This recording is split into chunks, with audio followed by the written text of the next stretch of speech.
Hit. Hey everybody, welcome back to the channel. In today's video I got something kind of cool to share with you guys that I didn't even know was a thing until just last night, and that is the Beretta 30X Tomcat. Before we go any further, I do want to show that the magazine is empty, and so is the chamber.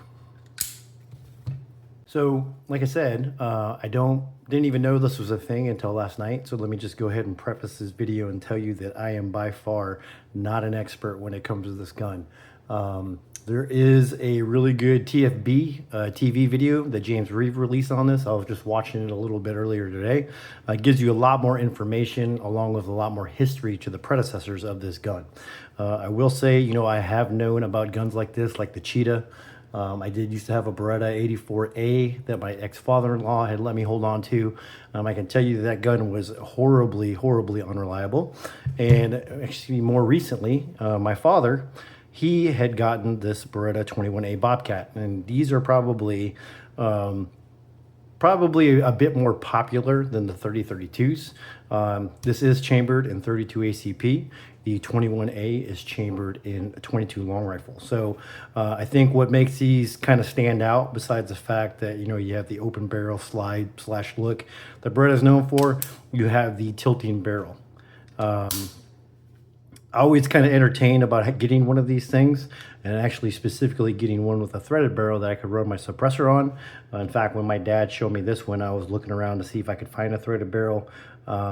It's probably a year ago that I was looking into that, but this is the predecessor to the 3032. I do believe the 25 ACP model was the first one out there in like the 1950s, and then the 21A came out in like the 60s.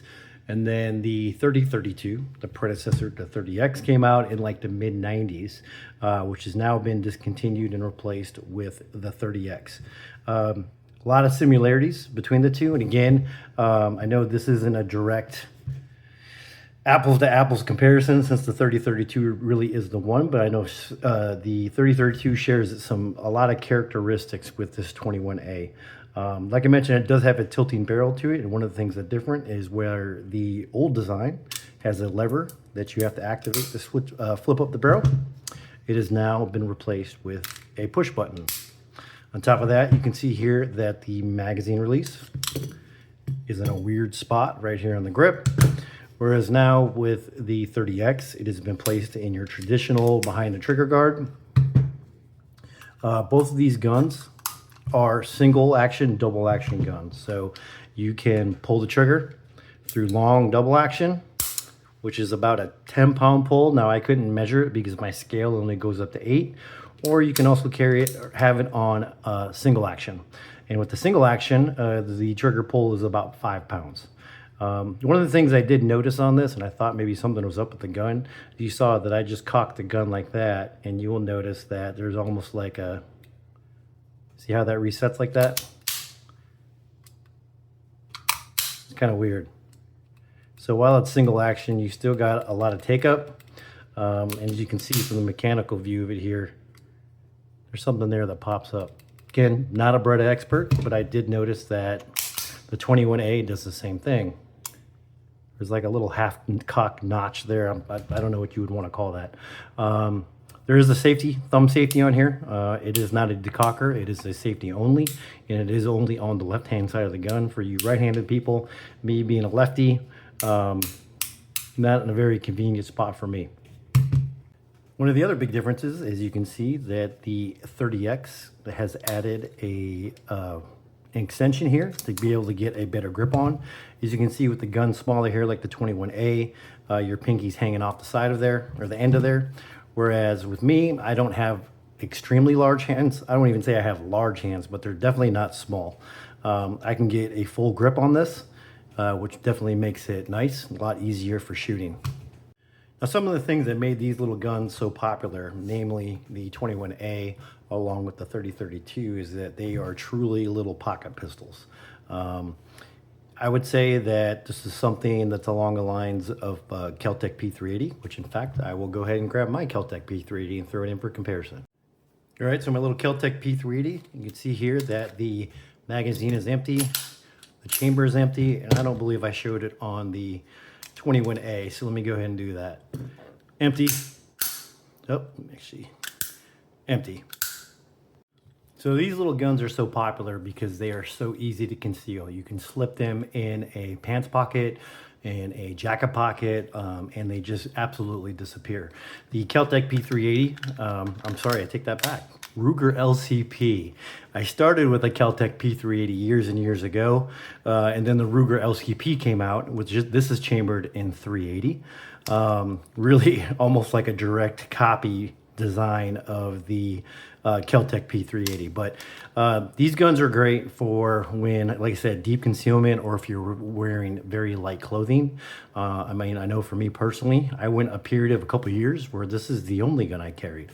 Definitely not an ideal gun to be your primary carry gun, but it's definitely better than having a sharp stick. But anyway, even with the Ruger LCP, you cannot get 3 fingers on there. But being able to have an easily concealable light gun that's not dragging you down is what made this so popular, along with the 30-32. As you see, they are very similar in size. The width, though, with the Berettas are a little bit bigger, thicker, I should say. And in my opinion, that really feels in aiding into the grip. I'll get some measurements here.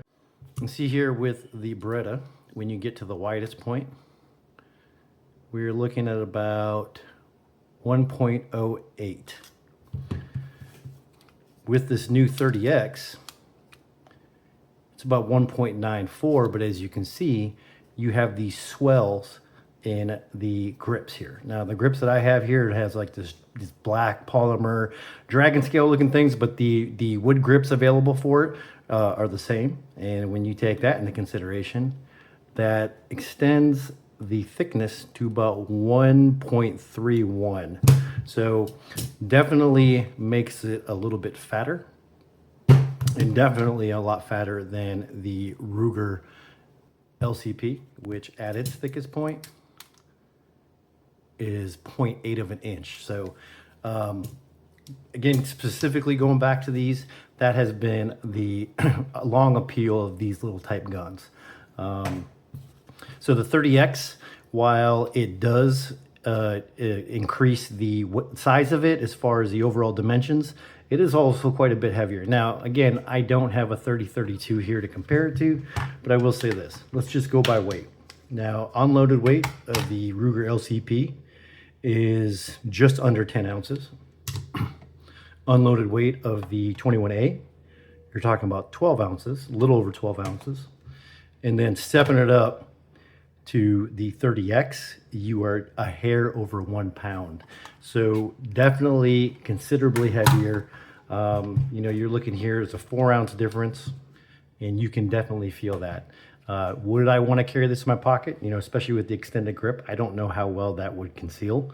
But I also, me personally, I wouldn't probably carry this. I would actually, honestly, take the Ruger LCP before I carried this. And I think that if I wanted something bigger than this, I would go with my Glock G43. All right, so got a little bit off track. Let's get back specifically to the 30X. What are some of the things that are different from the 30-32? So already talked about the magazine release, talked about the push button versus the lever. You see here there's a skeletonized hammer. Said that it is a double action or single action. When you go with double action pull, you see a very long pull.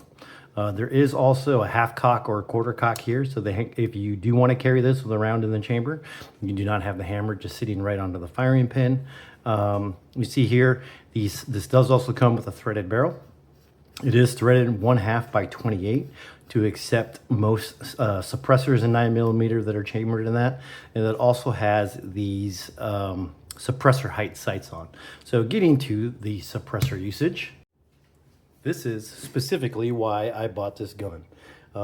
Got this secondhand, scrolling on a local gun trader website that I frequent, have bought and sold various things on over probably the course of 10 years. I came across this one, saw the 30X. Again, I didn't even realize it was a new thing. Guy wanted 420 bucks for it. I texted him and said if he would take 400 cash. He said he only had 30 rounds through it. Came with one magazine, a box of PMC bronze 71 grain full metal jacket, along with a box of PMC bronze 60 grain jacketed hollow point. He said he would do that. So talking to the guy a little bit, he did mention that he bought it for a suppressor host as well, but there was a lot of carbon buildup, and I'll talk about that in a little bit, or carbon blowback. So it kind of like lost it for him. So I said, hey, you know what? I'll go ahead and pick it up. Sounded like a really cool thing. As I mentioned, I wanted a threaded barrel for this, for 22 long rifle. I thought, hey, even cooler, 32 ACP. So considering that I wouldn't really ever consider this for a really, defensive handgun that I would primary carry, I thought it would be a really fun range toy. And similar to my Silencer Pro Salvo 12 that I got, it just looks ridiculous on the shotgun. I mean, this just looks, look at this. Looks absolutely ridiculous to have this little teeny gun with this big old honking can. And yes, I can, with the Rugged Obsidian 9 that I have on here, right here, it can shorten. So I can shorten this configuration so it would only be about that long. Did take it to the range today, only tried it in the full configuration. And I gotta tell you, I was really impressed. Talking about the sights real quick, as you can see right there, you can just barely see over the tip of the blade, at least with my can. Just barely, just a very bit of tip. I will say I have never owned anything in 32 ACP before. I've never even shot anything in 32 ACP. So had a little bit of research to do before I went and got the gun. I'd already decided I did want to go ahead and buy it. Pleasantly surprised to find out, for something that you want to use as a suppressor host, obviously subsonic ammo is the most quiet. You have 9mm. When you shoot 115 or 124 grain, you typically are supersonic. But when you shoot something that's like 147 grain or above, drastic difference, because the crack of the sonic boom is no longer present when you shoot subsonic ammunition. And pretty much the majority, if not all, of 32 ACP ammunition, especially your standard weight stuff, and I think 71 grain is the standard for 32 ACP, it's all subsonic. I mean, you're touching around like 900 feet per second coming out of the muzzle. So don't have to buy anything special for it to run subsonic. And again, took it to the range today. Didn't even shoot anything without the can on it, but didn't have one hiccup, not one malfunction. Started off and went through a box of the full metal jacket. And then I was interested to see once I switched over to the jacket hollow point, because I will say that based on my experience with small little guns like this, little semi-autos, they can tend to be a bit sensitive when it comes to jacketed hollow point ammo. Wasn't the case with this, at least not using the PMC bronze jacketed hollow point 60 grain stuff. Really was a lot of fun, just stupid fun shooting this. Recoil is very light. You see, I'm going to drop some video footage of me shooting it now.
And one thing you may have noticed out of that is the ejection pattern that comes out of this. Very erratic. Goes to the left, to the right, far behind, just barely behind. I don't know what the driver is behind that. I do know that this gun does not have an extractor, and it simply acts on blowback. Let's see, pull the hammer back to eject around and hit the ejector and pops it out of the chamber. push button design. See, barrel just kind of drops down low like this. Allow you to put a full 8-round mag in there, and then go ahead and pop a round in and shut the chamber really quick, and then you have your 9 rounds to go. That made it very handy having that tilt-up barrel. And one of these things, or one of the things that these guns are known for, being that they're so small, is that you can get slide bite very easy. You can see there the beaver tail is not very much at all. And depending on your grip, especially if you like a higher grip like I typically do, you got to worry about the slide coming back and biting your hand. I was trying to stay cognizant of that as I was shooting, but sometimes I didn't. But I never ever had any instance where the slide came back and bit my the web of my hand whatsoever. Really lots of fun. But going back to what I was talking about earlier about the carbon and gas blowback that the previous owner had told me what put him off of this. I did experience that. You know, we were talking about it, and I mentioned that my rugged obsidian, I don't know if it's considered to be a gassy can or what for 9mm. I mean, I know that when I shoot my AKV or any of my my handguns, get a lot of gas back to the face. If I go to mag dump a 35-round magazine in my AKV, just really gassed out. When I shoot pistols, I feel little flecks of carbon and stuff like that hit me in the face and the hands and stuff as I shoot. You could feel that as well with the Beretta 30X. And what the previous owner was talking about, he said, I don't mean the gas blowback. I mean, there's carbon blowback that goes on your hand. And I'm going to show you a little clip of what I mean by that. So very strange. I have never seen that with another gun before, never experienced that one, but that is, I guess if you want to call it a downside. One of the other downsides that I do want to mention is that the Sensi's have been released. Allegedly, well, I know that there is problems where the barrel pin, which is right here, and you may notice on the 21A, it is a pressed-in pin. And as you can see on the 30X, it's a captured screw. This design has been known, this change in design, these barrel pins have been shearing off. Something that I wasn't really aware about before I bought it, and it wasn't until after I got it from the guy today that I started reading more and more about it. So, you know, just like a lot of the things, you definitely hear more bad things about guns than you do the good things. You know, when things just work, you just expect, hey, that's how they're supposed to be. But when things that are going wrong with the gun, you definitely start hearing a lot about them. So if you were to Google Beretta 30X barrel pin issues, it's going to find you various links from websites or forums, Reddit and whatnot, and you're going to read about issues they've been having. I know that in one of the Beretta groups on Facebook, there was a guy that he had one shear off after like 2 or 3 rounds. Or maybe it was 2 or 3 magazines. So he sent it back to Beretta because they won't just send him a pin. They make you send the whole gun. They had it for a couple weeks, sent it back. So they replaced it. And after 2 or 3 rounds, it sheared off another one. That was back in end of July. And the guy is no longer a member of the group. And he hasn't posted any updates since. He did mention that after speaking to a customer service manager, that they recognize that there may be an issue here that needs to be redesigned. I think they called it the pin that they sent him the second time, or put in his gun, was considered 1.5, and now they're looking at option 2.0. He did also mention that once he had contacted that representative, they said that he had gotten 8 other cases of that same week. I don't know how widely these have been distributed out. You know, and again, on other forums, I have read that people have gone, you know, hundreds of rounds without or not having an issue. Some people made it to 50, 60 rounds, and that's when they're sheared off. So once I hit the range today, and I was very curious to see what would happen. Like I said, I made it through 50 rounds of jacketed or full metal jacket and about 20 rounds or so of the jacketed hollow point. Did not have an issue. Hopefully this is something that isn't going to happen here, but kind of based on what I've been reading, maybe it seems like one of those things. It's not a matter if it happens, but when it happens. And hopefully Beretta gets that squared away sooner rather than later. I will say that would be an improvement based over the old 30-32, which if you use the wrong type of ammo, so anything that exceeded muzzle energy of like, I think it was like 130 foot-pounds, you could crack your frame, which would also void your warranty and pretty much leave you with a paperweight because you can't do anything with a cracked frame. Part of the 30X is beefing it up is to correct that, but now they have an issue with this barrel pen. So we will see how this ends up working out for me in the long run. But I can tell you that so far, at least today, taking it out, lots of fun. I did go order a few hundred rounds of 32 ACP because for me, you know, this is a really cool, interesting piece and a lot of fun at the range. So that was my insight into the Beretta 30X. Hopefully, you know, if you have questions on it or you haven't seen too many reviews on it yet, that maybe helped you out. If it did, please hit the like and subscribe button. Share the video as much as you want. Really does help the channel out. So until the next one, see you. Thank you.